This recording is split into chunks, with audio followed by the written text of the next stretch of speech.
El Sermón del Monte, volumen 1, por Martyn Lloyd-Jones. Capítulo 7. Justicia y bienaventuranza. Segunda parte.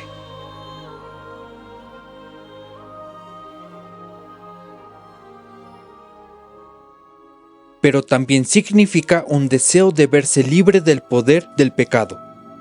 Habiendo caído en la cuenta de que significa ser pobre en espíritu y llorar a causa del pecado, espontáneamente se llega a la fase de anhelar verse libre del poder del pecado.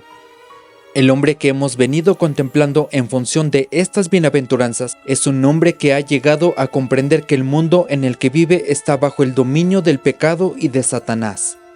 Comprende que está bajo el dominio de una influencia maligna. Ha andado conforme al príncipe de las potestades del aire, el espíritu que ahora opera en los hijos de desobediencia. Ve que el Dios de este mundo lo ha venido cegando y ahora anhela verse libre de él. Desea alejarse de este poder que lo arrastra a pesar suyo, esa ley en sus miembros de la que Pablo habla en Romanos capítulo 7. Desea verse libre del poder y tiranía y esclavitud del pecado. Ven, pues, cuanto más lejos y hondo va que esa palabrería vaga y general de una relación entre naciones, y otras cosas parecidas.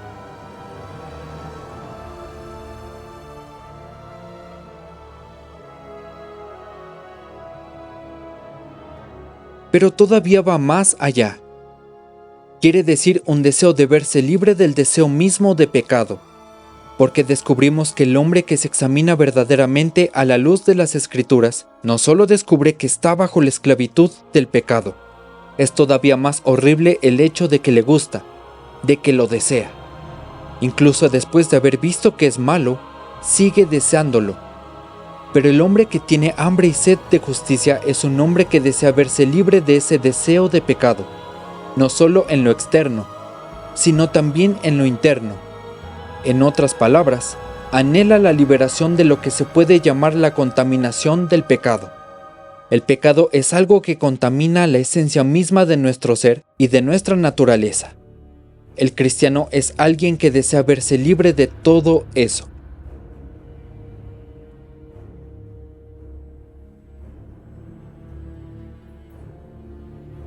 Quizás se puede resumir así: tener hambre y sed de justicia es desear verse libre del yo, en todas sus horribles manifestaciones, en todas sus formas. Cuando contemplamos al hombre manso, vimos que lo que realmente significa es verse libre del yo en todas sus formas. Preocupación por sí mismo, orgullo, vanidad, autoprotección, sensibilidad, siempre imaginando que la gente va contra uno. Deseo de protegerse y glorificarse. Esto es lo que conduce a conflictos entre individuos y entre naciones. Ahora bien, el que tiene hambre y sed de justicia es el que anhela verse libre de todo eso. Desea emanciparse de la preocupación por sí mismo en todas sus formas.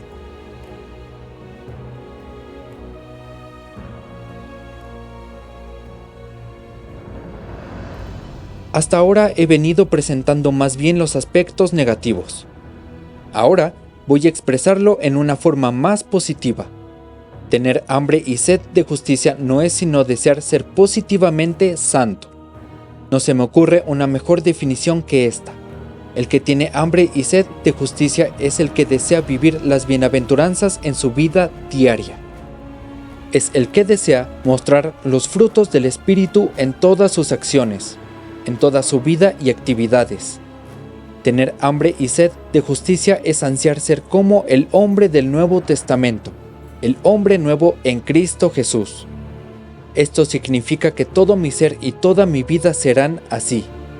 Más aún, significa que el deseo supremo que uno tiene en la vida es conocer al Padre y vivir en intimidad con Él. Andar con Dios Padre, Hijo y Espíritu Santo. Nuestra comunión, dice Juan, verdaderamente es con el Padre y con su Hijo Jesucristo. También dice: Dios es luz, y no hay ningunas tinieblas en él. Estar en comunión con Dios quiere decir andar con Dios Padre, Hijo y Espíritu Santo en la luz, en esa pureza y santidad benditas. El que tiene hambre y sed de justicia es el que anhela esto por encima de todo. Y a fin de cuentas no es nada más que un anhelo y deseo de ser como el Señor Jesucristo. Miremoslo, contemplemos lo que los evangelios dicen de Él. Contemplémoslo en la tierra encarnado. Veámoslo en su obediencia a la ley santa de Dios. Veámoslo cómo reacciona frente a otros, en su amabilidad, compasión y sensibilidad. Veámoslo en sus reacciones ante sus enemigos y ante todo lo que le hicieron. Ahí está la imagen, y ustedes y yo, según la doctrina del Nuevo Testamento, hemos nacido de nuevo y hemos sido hechos otra vez según esa imagen y semejanza.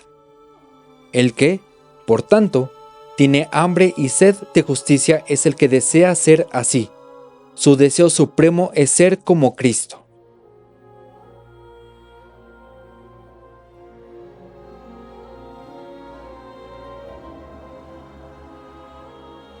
Muy bien, si esto es la justicia, consideremos el otro término. Bienaventurados los que tienen hambre y sed de justicia.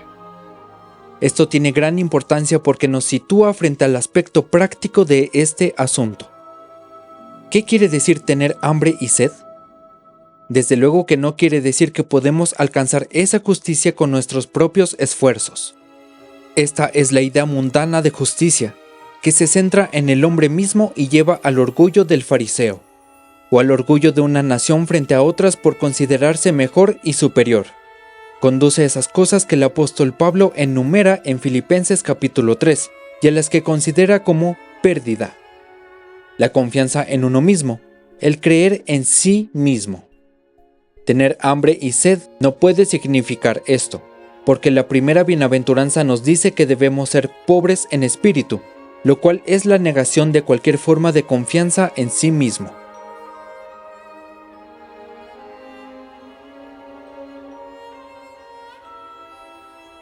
Bien, pues, ¿qué significa? Quiere decir sin duda algunas cosas sencillas como estas. Quiere decir conciencia de nuestra necesidad, de nuestra profunda necesidad. Más aún, quiere decir conciencia de nuestra necesidad apremiante. Quiere decir conciencia profunda, incluso hasta el dolor, de nuestra gran necesidad. Quiere decir algo que sigue hasta que se satisface.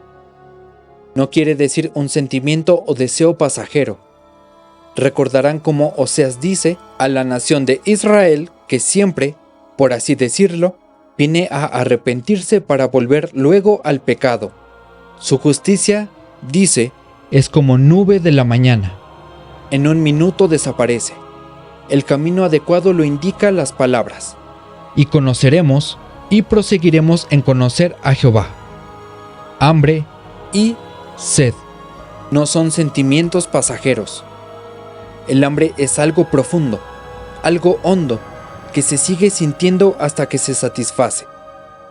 Duele, causa sufrimiento. Es como hambre y sed verdaderas, físicas. Es algo que sigue en aumento y lo desespera a uno. Es algo que hace sufrir y agonizar.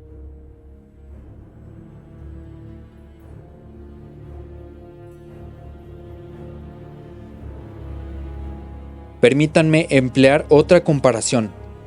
Tener hambre y sed es como alguien que desea una posición. Está inquieto. No puede estar tranquilo. Trabaja y se ajetrea. Piensa en ello y sueña con ello. Su ambición es la pasión dominante de su vida. Tener hambre y sed es así. El hombre tiene hambre y sed de esa posición. O es como desear una persona. En el amor siempre hay un hambre y sed muy grandes. El anhelo principal del que ama es estar con el objeto de su amor. Si están separados, no está tranquilo hasta que vuelven a estar juntos. Hambre y sed. No necesito emplear estas ilustraciones. El salmista ha sintetizado esto a la perfección en una frase clásica. Como el ciervo brama por las corrientes de las aguas, así clama por ti, oh Dios, el alma mía. Mi alma tiene sed de Dios, del Dios vivo. Tiene hambre y sed de Él. Esto es todo. Permítanme citar unas palabras del gran J. N. Darby, que creo expresan muy bien esto. Tener hambre no basta. Debo realmente morir de hambre por saber qué sentimientos hay en su corazón respecto a mí. Luego viene la frase perfecta. Dice: cuando el hijo pródigo tuvo hambre, fue a alimentarse de bellotas, pero cuando se sintió morir de hambre, fue a su padre.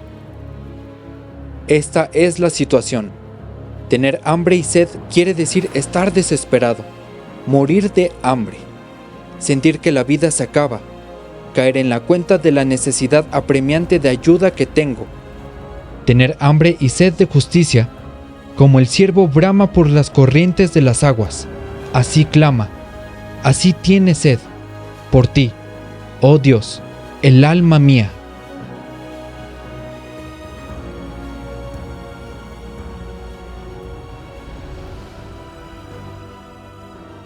Finalmente, veamos brevemente lo que se promete a los que son así. Es una de las afirmaciones más maravillosas de toda la Biblia. Felices, bienaventurados. Merecen ser felicitados los que tienen hambre y sed de justicia. ¿Por qué? Bien, porque ellos serán saciados. Recibirán lo que desean. Todo el Evangelio se encierra en esto. Ahí entra el Evangelio de gracia. Es todo el don de Dios. Nunca se hallará la justicia ni la bienaventuranza aparte de Él. Para conseguirla, solo se necesita reconocer la necesidad que se tiene de Él, nada más. Cuando reconocemos esta necesidad, esta hambre profunda, esta muerte que hay en nosotros, entonces Dios nos llena, nos concede este don bendito. El que a mí viene nunca tendrá hambre. Esta es una promesa absoluta, de modo que si tenemos verdaderamente hambre y sed de justicia, seremos saciados. No cabe duda ninguna. Asegurémonos de no tener hambre y sed de bienaventuranza, hambre y sed de justicia, anhelar ser como Cristo, y entonces conseguiremos eso y la bienaventuranza.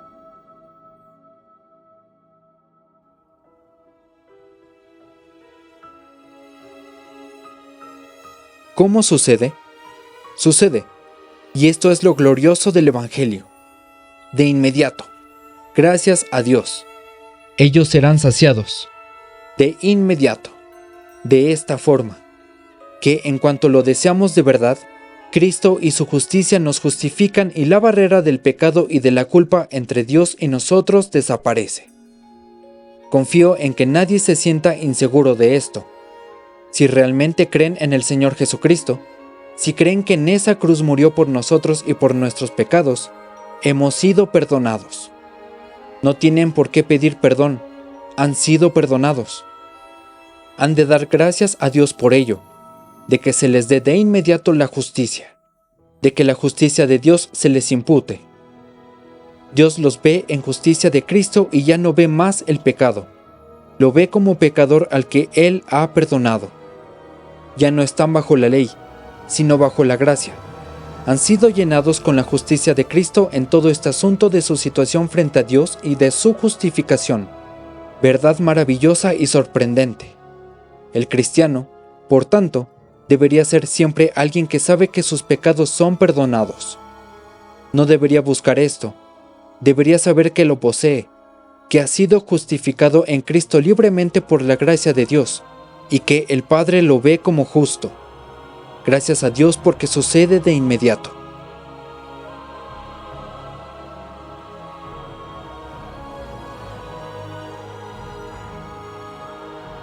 Pero también es un proceso que continúa. Con esto quiero decir que el Espíritu Santo, como ya se ha dicho, comienza dentro nuestro la obra de liberación del poder del pecado y de la contaminación de pecado. Tenemos que tener hambre y sed de esta liberación del poder y de la contaminación. Si la tenemos, lo obtendremos. El Espíritu Santo vendrá a nosotros y producirá así el querer como el hacer, por su buena voluntad. Cristo vendrá a nosotros, vivirá en nosotros, y al vivir en nosotros, seremos liberados una vez más del poder del pecado y de su contaminación. Podremos más que vencer sobre estas cosas que nos asaltan, de modo que no solo conseguimos esta respuesta y bendición de inmediato, sigue actuando mientras andamos con Dios, con Cristo y con el Espíritu Santo que vive en nosotros. Podremos resistir a Satanás, el cual huirá de nosotros. Podremos enfrentarle y resistir sus ataques, y durante todo el tiempo la obra de verse libres de la contaminación proseguirá dentro nuestro.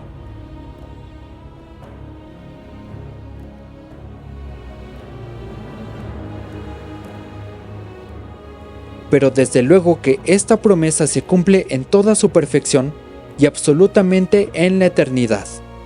Llegará un día en que todos los que están en Cristo y le pertenecen se presentarán ante Dios sin falta, sin reproche, sin arruga. Todas las manchas habrán desaparecido. Un hombre nuevo y perfecto en un cuerpo perfecto. Incluso este cuerpo de humillación será transformado y glorificado y será como el cuerpo glorificado de Cristo. Estaremos en la presencia de Dios, absolutamente perfectos de cuerpo, alma y espíritu. El hombre todo lleno de una justicia perfecta, completa y total que habremos recibido del Señor Jesucristo. En otras palabras, estamos de nuevo frente a una paradoja. ¿Se han dado cuenta de la contradicción evidente que hay en Filipenses capítulo 3? Pablo dice, no que lo haya alcanzado ya, ni que ya sea perfecto. Y luego unos versículos más adelante dice, así que, todos los que somos perfectos. ¿Contradice lo que ha dicho antes? En absoluto. El cristiano es perfecto, y sin embargo, ha de llegar a ser perfecto. Por él. Dice escribiendo a los Corintios, estáis vosotros en Cristo Jesús, el cual nos ha hecho por Dios sabiduría, justificación, santificación y redención. En este momento soy perfecto en Cristo, y con todo me perfecciono. No que lo haya alcanzado ya, ni que ya sea perfecto, sino que prosigo a la meta. Sí, se dirige a los cristianos, a quienes ya son perfectos en este asunto de entender en cuanto al camino de la justicia y la justificación. Con todo, su exhortación a los mismos en un sentido es, sigamos pues hacia la perfección. No sé qué piensan en cuanto a esto, pero para mí es fascinador. Vemos al cristiano como alguien que tiene hambre y sed y al mismo tiempo es saciado. Y cuanto más saciado es, tanta más hambre y sed tiene. Esta es la bendición de la vida cristiana. Sigue adelante.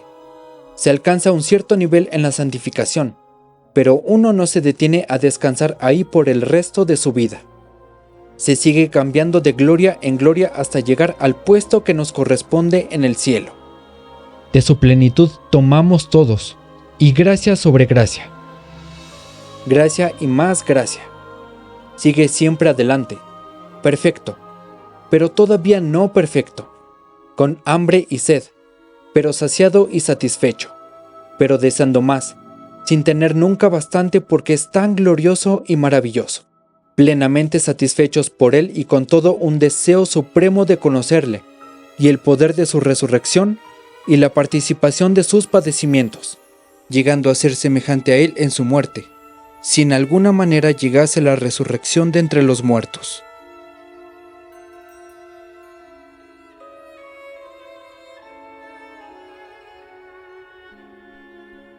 ¿Han sido saciados?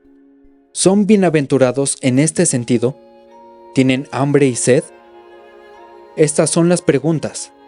Esta es la promesa gratuita y gloriosa de Dios a todos estos.